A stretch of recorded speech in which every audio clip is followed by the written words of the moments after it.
had one last thing to say before you died, what would it be? If you had the opportunity, and you could say something right before you died, what would it be? Now, for us guys that ride motorcycles, it's, and it's over. That's not the best way to go. That's not very informative. There's not a lot of substance to that kind of response, okay? But if you had something to say right before you died, what would you say? Seriously. I mean, we have examples of that at the end of Deuteronomy 34, where Moses gives his magnum opus, and the obit, really, that God gives of Moses, not another man like him to that point in time. Moses was so great, as a matter of fact, that at the end of all the throw of it, when they talked about the Old Testament law that was really God's Old Testament covenant, they called it the law of Moses. We got Joshua as an example. Joshua 24, when they conquered the land and they was about to get gone, and he said, you remember Joshua 24:15, you know, who are you going to serve? The Egyptian gods where you came from, the Canaanite gods, the mess that they're in. As for me and my house, we will serve the Lord. Now there's his final speech to this people. We have Timothy, Paul, and 2 Timothy. You know, in the 4th chapter, telling Timothy, I fought a good fight. I've always, and this is one of my favorite verses, I've always wanted to be able to say, I would like to say this when I'm about to die. That's why I figure God's let me live so long. He's going, son, you've got so much work to do before you get there, but I fought a good fight. I've finished the course. I've kept the faith. Henceforth is laid up for me. You know, and he just goes on and talks about all the neat stuff that's going to happen, even to everyone. He includes me and you. Those people who love his appearing, who really are ready to go to heaven and be with the Lord. What would you say if it's the last thing you could say to somebody? It's not quite that kind of condition here in Malachi, but it's pretty close. Because what happens if the last thing you have to say to somebody is, boy, I'm sure disappointed in you. That's not a real pleasant message, I understand. But when you look at Malachi, this is the last book in the Old Testament. This is the time when God said, I'm done. Now, I want to tell you something. When God says, I'm done, things like Sodom and Gomorrah happened. You remember what happened there, right? God was done with them. And boy, when he was done, that was it. Go back before that a little bit, or, you know, after that a little bit. No, it's before that a little bit. And you go to, you know, the world as it was, antediluvian. And God said, I'm done with creation. I don't know what happened then. Ooh. Noah's flood. Everybody died.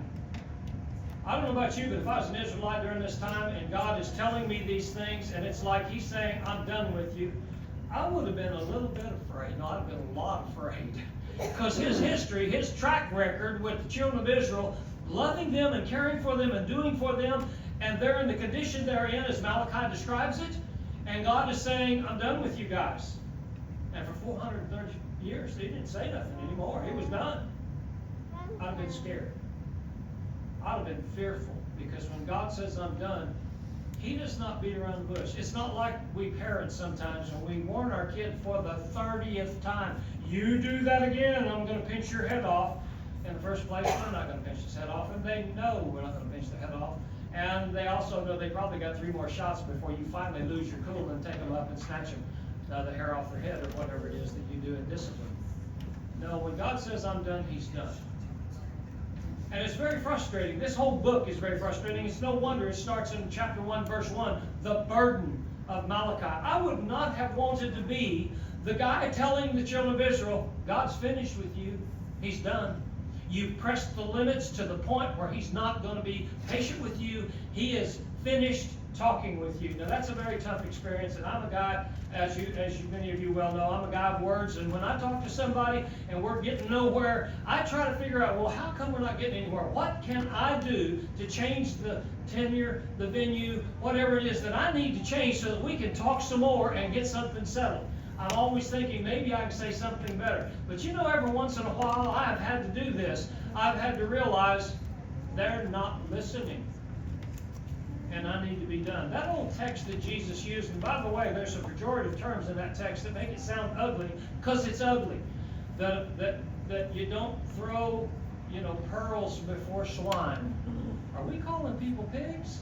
No, but God did. When people just will not hear, you don't throw pearls before swine. That's a waste of the pearls that you have. There comes a time with some people where you've got to say, and it's not an easy thing to do, especially if it's family, somebody you love somewhere, you've got a dog in this fight, you've got an investment in these people, there's a relationship there, but you've got to get to a point where I can't talk anymore, you're not listening, and you don't want to listen. And my talking will not change. My solutions, even if I am telling truth, you don't want to hear it, we have to quit. And that's a hard thing to do. That's what that's talking about when Jesus said, don't cast your pearls before swine. That's a hard thing to do. In the first place, we're making a judgment. These people are just a bunch of pigs. They're not going to listen. That's tough. But we're supposed to do that at some point in time, and God does it here. Through Malachi, God is telling the children of Israel, I've done everything possible, and you are still ignoring me. And fact is, he gets sarcastic. We'll look at that in a second. But he flat out tells them, cut and dry, point blank, you're not listening to me. And so in the very first part of Malachi, he tells them, I have made you who you are. And folks, as Christians, we ought to appreciate that more than anything. We are not special because we are Christians. We are special because we have obeyed God, and he has, by his grace, granted us an opportunity to live forever in heaven with him. I didn't earn it. I don't deserve it. But the fact he was willing to give me his word so I could do what he wants me to do and have that opportunity, it's total grace. It's wonderful. How would we not want others to have the same? But it's a special being when you become a Christian. It was the same way in the Old Testament. As a matter of fact, Deuteronomy, the 26th chapter, I can't read my paper, 26:18. God told them when he selected them, took them out of Egypt, he made them a special people. King James is the New King James, very consistent in saying special. The Old King James, I believe, says chosen. Okay, but the concept is the same Hebrew word there. We're special. Is what the Israelites understood. We are special. And he emphasizes it here by making the contrast between Esau and Jacob. And it's an interesting thing because, you know, very often, and he says this in Deuteronomy 6, God tells the Israelites, I'm choosing you not because you're a better people. You're not stronger, you're not greater, you're not more dedicated to me. No, that's not it. In fact, y'all been rebellious the day since we walked out of Egypt. That wasn't real flattering, but it was the truth. But he says, I'm making you special because you're going to be my people. It was a prototype to who we are, by the way. We're Christians. As a matter of fact, in 1 Peter 2:9, we're a holy people. We're a special people. We're a high priesthood. All of us are priests. If you look at that text, it talks about us being a people that's, King James says peculiar, and that has a different meaning today than what it did back when they wrote it, but it's a special people. We're unique. We're different. We're special. Why? God made us that way. Now, how do you show gratitude when somebody thinks you're special? Okay?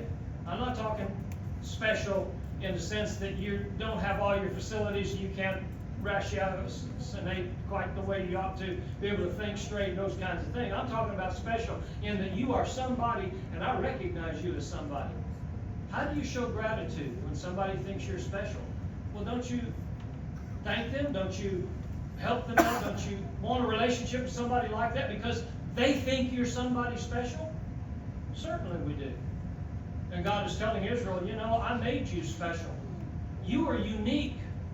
You are different than everybody around. In fact, in contrast to your brother, Edomites.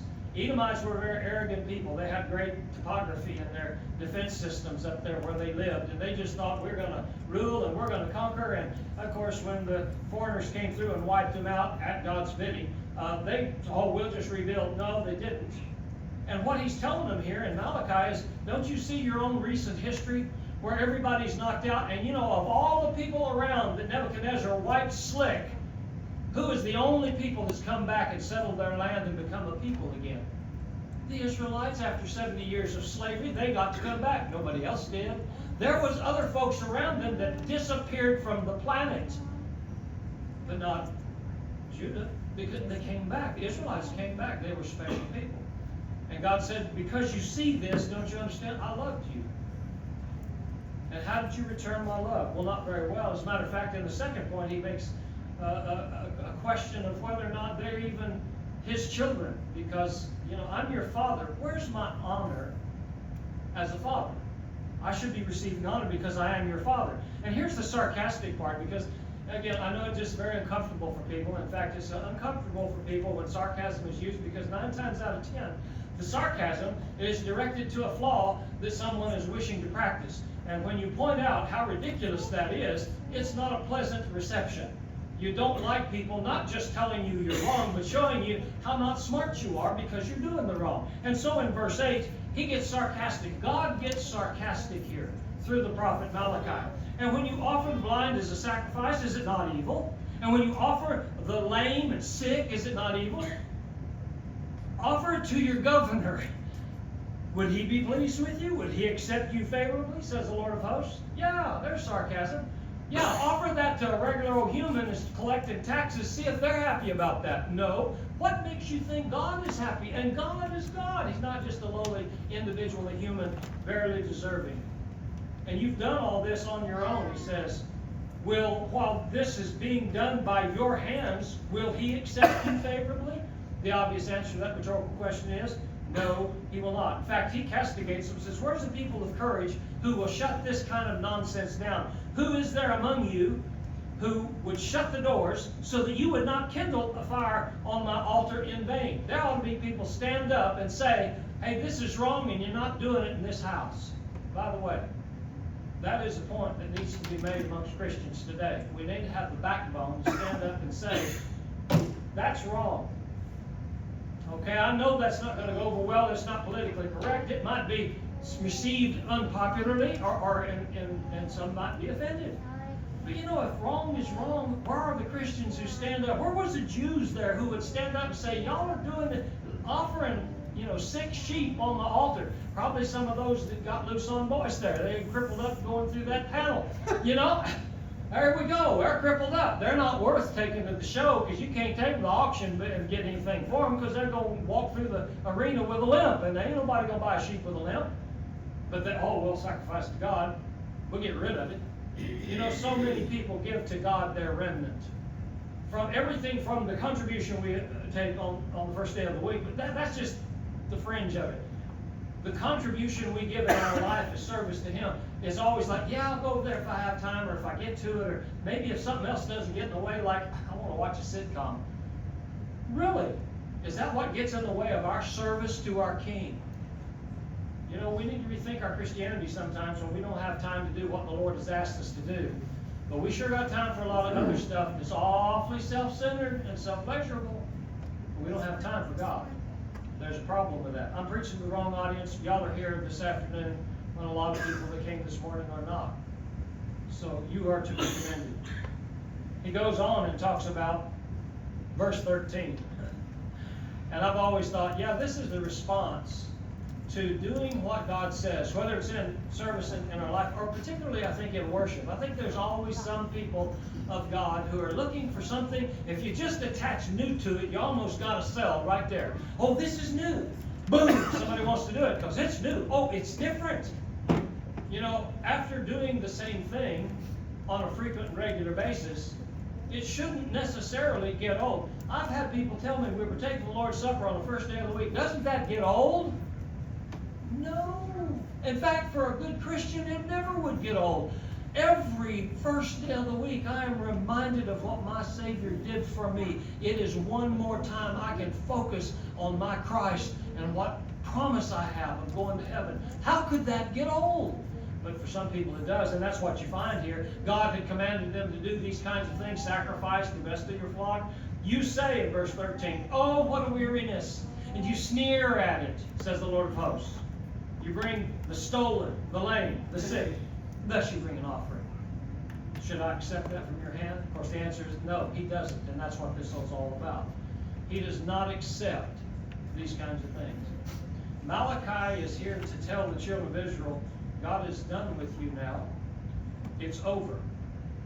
As a matter of fact, one of the famous lines that is stated in Malachi is in chapter 3, verse 6. Many people use this without knowing the background of what's being said here. But basically, this is not just a description of God who does not change, okay? Although that is relevant, He does not change. But I want to read to you the whole verse, Malachi 3:6, so that we can understand in the context what he's saying to these children of Israel who have been doing this kind of thing. Even though they think they're special people, because God made them that, but they think they're special. And they're offering lame and all this kind of stuff. I am the Lord, I do not change.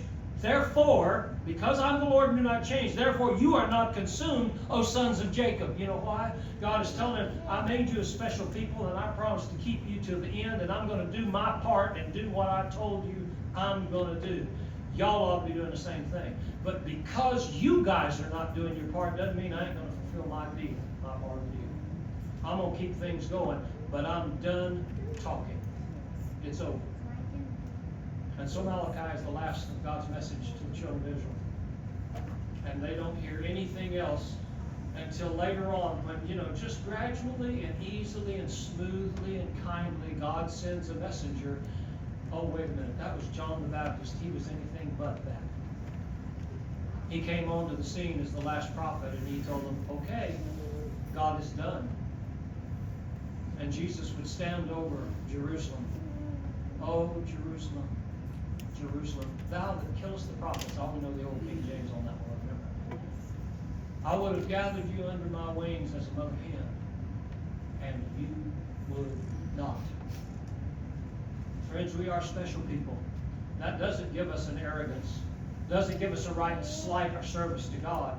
What it ought to do is fill us with a gratitude that motivates us to do better. And so I would beg you, listen to Malachi. Look what happened to the children of Israel. That's there for our admonition, for our learning. What do we learn from that? Well, you can't slight God and expect Him to be okay with it. If you're going to sacrifice to God, you need to sacrifice everything you got to God, and it's His. How can I best be of a service to my God today? That's what I would encourage you to do as a response to the invitation we're about to stand and receive.